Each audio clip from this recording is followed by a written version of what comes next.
crazy, y'all. Tasha, you hard. Thank you. Bolo.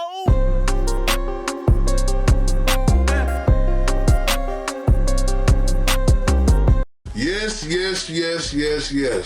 I cannot believe that we got one of the most talented people I've ever known here. She has done so much for the music community here, not just in Atlanta, but throughout the world. I want to give it up one time for Tasha Catour. Thank you. Appreciate it. For real. It's love for real. As I said before, she is super uberly talented because I met you, like 2009? We were some youngins. Definitely Dobie era. Dobie era, but I met you before that through Jazzy. Jazzy? Yeah. Really? This is like 2009. We didn't meet each other until the Dobie time. Mm-hmm. And we really got into each other, Yeah. You know what I'm saying? So Jazzy introduced you because you were writing then. Yeah. You were writing, which she is not just a producer, a Grammy-winning producer at that, gold, platinum producer at that, making the beats. She's not just that, but she came up writing first, right? If I'm correct. She actually can sing too, right? A little bit. Yeah, come on now. She can sing too. And she started making beats, and the beats was hard as I can't cuss you two. Yeah.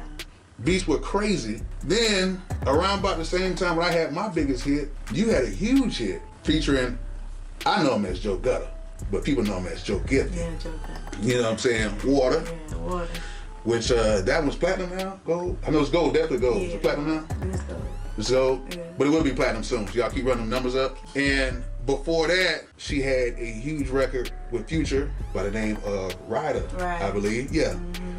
And she has done so much for just the community, for writers and producers and everything else, which now you have a writers camp. Yeah, definitely. And kind of tell people about the writers camp and what you do with that. I wanted to carve out my own little piece of just the culture, period. You know what I'm saying? So I came in the industry as a songwriter, so it only made sense to feed that lane. And I'm a producer, so I need my songs, my beats written too. So I wanted to create some type of machine, you know what I'm saying, where I can get all the writers in one spot, one time. We eat together, break bread, network, talk shit stuff, you know what I'm saying, and just, we build relationships, and it's a community, so I pretty much handpick super dope, talented songwriters or artists that's trying to, get in. I ain't been there yet. You can forget. You always welcome. You always welcome to pull up, for real. But pretty much handpick really dope songwriters, and I cook up for like 2-3 months, just at least about 50, 40 to 50 beats, and then I, bring them all together, get the food, get the drinks, and we make it a thing, and then I go shop the records. My guy Eddie that's holding the camera's been there before I've been there. Oh, you come. We got one in January, so you pull up. I'm pulling up. You're welcome. I'm pulling up. So tell people your journey. A lot of people know you now for production, but tell people your journey just starting out. How did you get in the game? What made you want to get in this thing called the music business? Mm-hmm. Well, let's talk about the music game. We'll talk about the music business later on, but what made you want to get into the music game? Well, I guess purely my love for music. You know what I'm saying? I love music. I love the way it made me feel. I love the way how different chords make, the hairs on my skin just move, and I just love the way it makes me feel in different settings. And when I'm down, how it makes me feel up. Or when I want to feel super energetic, I can just put on a pop dance record, and it's just, it's just, music is life. When was the first time you wrote your first record or did anything like that? Or maybe my even first record? In school, maybe just beatbox on the table or something like that. When did you? I definitely was the girl making the, doing the pencil beatbox. Yes, in 5th grade. Definitely was her. But yeah, I remember writing my first song when I was probably 16 or 17, with my little sister, and we was just messing around and trying to figure out how the formatting and how to break it down and how to, make it a science, to, the structure of a song and just put it together, because I pretty much knew, you know, that I had to learn it myself. A lot of, you know, in this industry, a lot of people ain't reaching down and like, oh, let me see you down, like, let me show you. And sometimes you might not be in that environment to know somebody who can show you that way. So I pretty much was a self-starter. I was always a self-starter. I just figured it out. Do you think maybe with help you might have got there a little bit faster, or you think the way you did it is the perfect way for you? Nah, definitely being a self-starter and a hustler first, that's key. You know what I'm saying? Like, you can make a trillion billion beats, you can be as talented as a mug, you know what I'm saying? But it's about, you know, the relationships you build. That is true. Now, speaking of you saying with the Keke segue, you do a lot of work for Keke. Definitely, yeah. For people who don't know, Keke, tell them who Keke is. Oh, Keke Palmer. Keke Palmer, yes. Definitely, Keke Palmer. Shout out to Keke Palmer. Born in America, what else she did? She did a Keel in the Bee, bunch of stuff. You know what I'm saying? Bunch of stuff. So I met Keke probably like 3 or 4 years. Like 4 years ago, I had just had my daughter. The first like 3 months after that, you know, you still get acclimated to that lifestyle, being a mom and all that stuff. So she was the first person I worked with when I just, you know, was like, okay, let me get back to this. Shout out to Parrish. He called me. He was like, I'm working with Keke. I want you to come and produce for her. And I was like, okay, you know, I'm pulling up. You know, I was a little tired and I was looking a little tired, but I still pulled up, you know what I'm saying? So yeah, we started building a relationship. We just started, the first record we recorded was actually that snack record that she performed on the VMAs. She opened up the VMAs with it.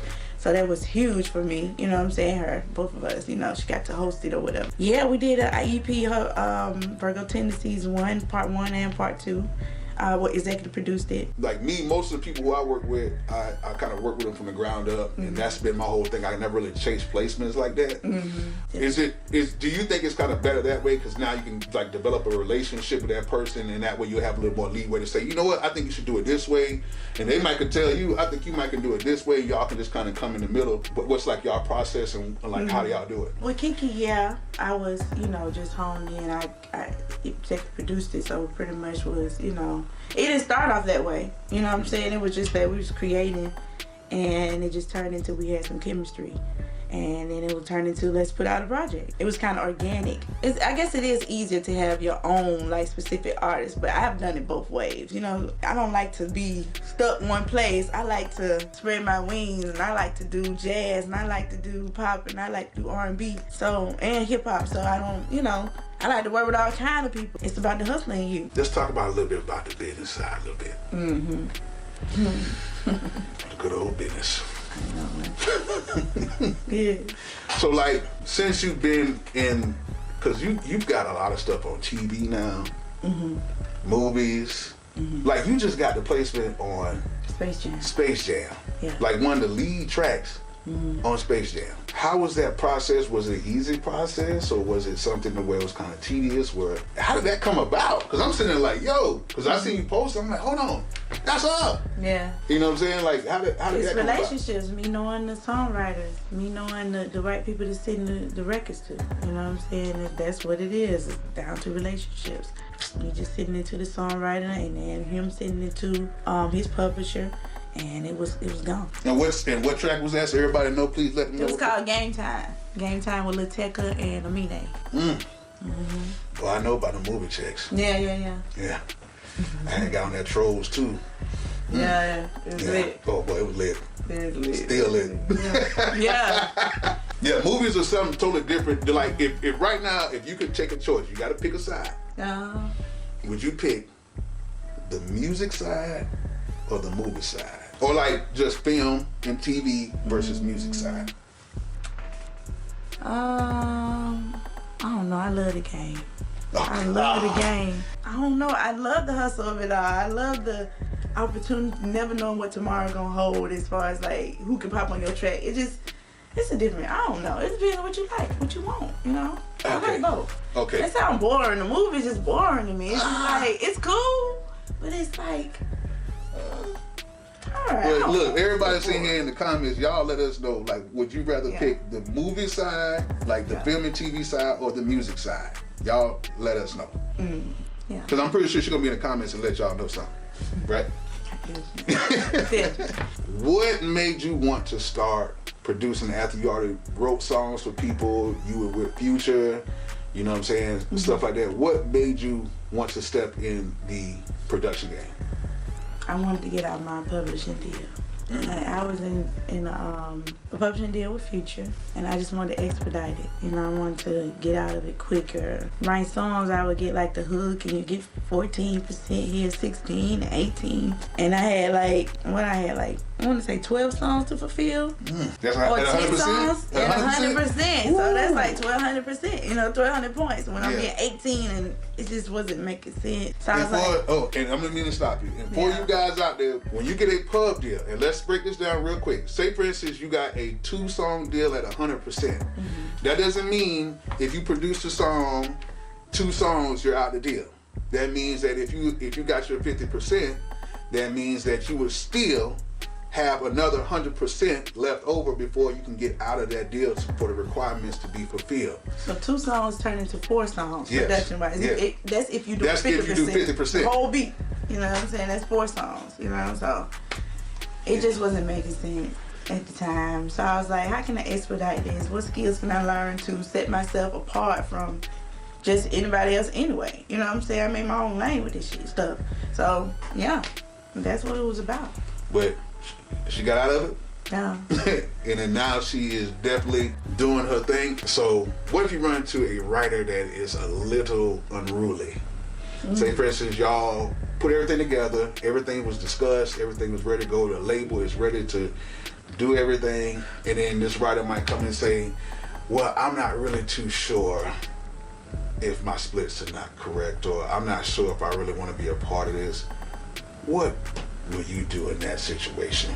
Oh man, I just went through that with one of my close friends too, and I'm still dealing with that. That's a thing, you know what I'm saying? Some people, they feeling like they deserve more because they maybe have a little more stature, or they've been here, so you have a little more seniority.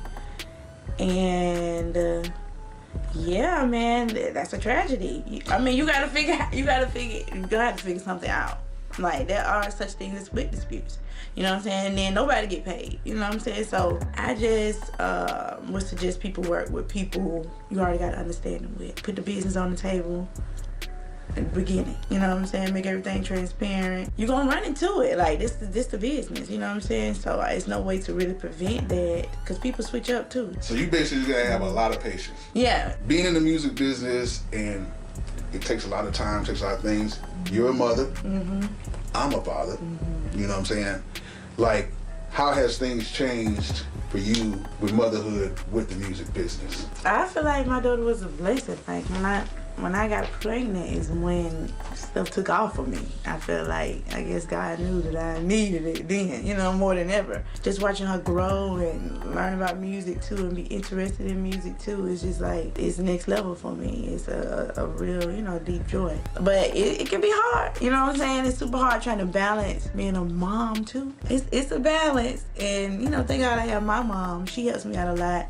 Having a good support system is like detrimental, because we are looked at as meant to be in the home and be domestic and be there all the time, you know what I'm saying? So being able to balance that, cook every night for my fiance, and be there for my daughter, make her get her bath and her, you know, her homework and all this stuff done, and you know, it can be trying sometimes, but finding balance and just writing everything down is how I get things done, you know, having a schedule and just making it work. Just no excuses. No excuses, because I got a team over there at my house. Yeah. Got a team. And you know what? There was one other question I need to ask you. We got one more and one more after that. Now, as many as you want. But so far as you being a female in the game, have you had really any issues or anything, or like people doubting you, or like sometimes people kind of like, yeah, she cool, but she a female, before they even hear things or whatever? Have you had any type of moments like that? I know people probably think that when they first encounter me or hear about, you know, what I'm doing, and I probably haven't even heard of me, and just hear me say I do beats. They just like, you know, but I don't get that out loud. You know what I'm saying? I get a lot of love out loud. You know what I'm saying? And a lot of people, like, I know Bobby Critical was on here last time, and he showed me a lot. You know what I'm saying? he was like, no, let me show you how to do it. Like moving my hand a little bit, but I was shout out Bobby. He my big bro, so he shout showed out me Bobby a lot. on that thing, man. Shout out Bobby. Shout out Bobby Critical. My bro showed me a lot, so it was a lot of love coming in. You know what I'm saying? But you know another person who showed you a lot of love. Who that? My homie Polo the Don. Oh yeah, Polo. Polo shows love. Shout out to Polo. I love Polo. He has taught me so much. You know what I'm saying? He's introduced me to a lot of people, and he's changed my life with the relationships he's brought into my life. So shout out to Polo. I love you. Shout out to Polo, man. And as a producer, like he would just like come over here. Like I produced for a couple of these artists. Paid me, no problem. No problem. Good. Like, nothing. Love. Yes. So yeah, man, that's incredible. Tasha Catour. One more question. Let them know Instagram, stuff like that, where you can get at you at, and then let them know about your writing camp a little bit more, and then we got to hear a beat after this. She got to come through and cook up something. So it's Tasha Catour, TASHACATOUR, everything. Tasha Catour at Tasha Catour. My writing camp is on my page. I got email where people can submit. I'm looking for dope new writers, dope new talented writers in the city. Pull up, hit me up, send me some work. I'm about to write a song too.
Made that with nothing. Yeah. Yeah. It's lit. It's lit.